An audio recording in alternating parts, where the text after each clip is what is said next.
Here's another one. Look at verse 9. Avoid a consuming desire for prosperity is what I have in my Bible. But those who desire to be rich fall into temptation and a snare and many foolish and harmful lusts which drown men. Now, I have underlined, desire to be rich, drown men, and then look at verse 10. In their greediness, they pierce themselves through with many sorrows.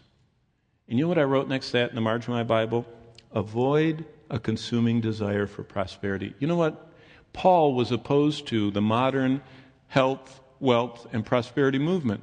In fact, if you want to save some time, don't even turn their channels on, because they are not representing God correctly. God does not want everyone to be rich.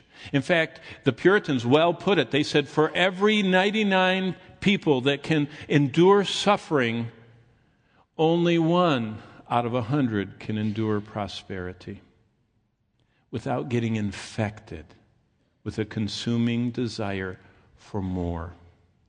There is this desire for prosperity. In fact, I told the first service that as I was walking out today, I noticed that over the weekend they hadn't emptied the trash, and I had thrown some stuff away, and there was this alluring magazine still in my trash can. It's a magazine in America that feeds the lusts of Americans. And somewhere in the move, I noticed it had never gotten out of the plastic, and so I figured if no one's opened it in 2 months, we don't need it, and I threw it away this weekend. But the cover caught my eye, and I looked at it, and I longingly thought I should tear that open and read it, you know. Do you know what the name of this magazine is? Better Homes and Gardens. Do you know what that means? I want to make mine better than yours. I want my kitchen better. I want my living room better. In fact, it even shows pictures of people that have not good ones and how better they made them. And for only, a second or third on their house mortgage, they can add on. And you can have much more storage stuff, so you don't have to put everything in the mini storage. You can keep more of it at home and be surrounded by the stuff. And so I resisted, and that lust-filled magazine is still in the trash. Of course, the other 11 that came aren't, and we've looked at those plants that we never seem to get to grow the same way they do, and those dishes that no matter how we cook them aren't the same. But you know what I mean. It's that undercurrent in America to make us want everything to be better and better and better. It's kind of the countertops. I mean, did you grow up with linoleum countertops in your family that kind of curled and water went under them? And then then we went after that to, what was it, the steel stuff? Oh, that was on that. And then Formica, I guess. Formica might have been next. And then it went from Formica to that poured Corian or whatever. Now it's granite. But it's not granite anymore. Remember, we used to have a hobby of going to houses on Sunday. It's not granite. There's something above granite now. It's better. And you know what? If you get infected, you look at your Formica and you want granite. You look at your granite, you want, I forget what the new stuff is. And you just gradually will sacrifice.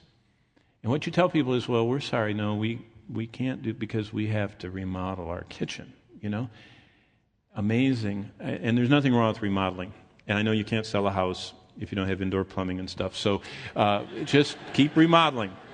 But avoid the consuming desire, the desire to be rich for prosperity, because, look at verse 10, it will pierce you through with many sorrows. But look at verse 11. Here's the bottom line. But you, O man of God, flee these things. Flee them. Run from them. Run from what? Run from verse 10, greediness. Run from verse 9, the desire to be rich. Run from it. Paul says, what's interesting? Paul always says lust is to be fled from. You don't stay around and reason with lust. When lust starts attacking, when there's a consuming desire for something, run from it. Don't stay there. And that's the problem. There's so many people in debt, and there's so many people that are materialistic, and yet they spend all their time either online or in magazines or actually in the stores looking at the stuff. That is not fleeing.